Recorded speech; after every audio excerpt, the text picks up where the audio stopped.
বলুন জয় শ্রীকৃষ্ণ। ভগবান শ্রীকৃষ্ণের অমৃত বাণী ও অমৃত শিক্ষা।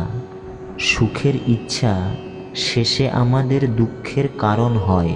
ভগবান শ্রীকৃষ্ণ অর্জুনকে বললেন, মানুষ যত সুখের লালসা এবং ইচ্ছা করে ততই তার ইন্দ্রিয় সুখ ভোগের প্রতি আসক্তি হয়ে যায়, ততই তার মন সংসারের সুখ এবং আকর্ষণের গোলাম হয়ে যায়।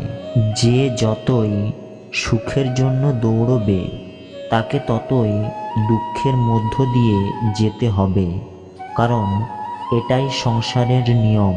যে জিনিস প্রথমে মনকে আকর্ষিত করে পরে তা অনেক কষ্ট দেয়, যে জিনিস শুরুতে মুশকিল মনে হয়, কঠিন মনে হয়, পরে তা অনেক সুখ দেয়। বলুন রাধে রাধে।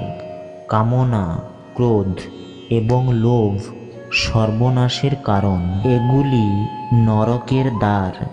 যে মানুষের মধ্যে এই তিনটি লক্ষণ দেখা যায় তারা সবসময় অন্যকে দুঃখ দিয়ে নিজের সুখ এবং স্বার্থ পূরণ করতে থাকে।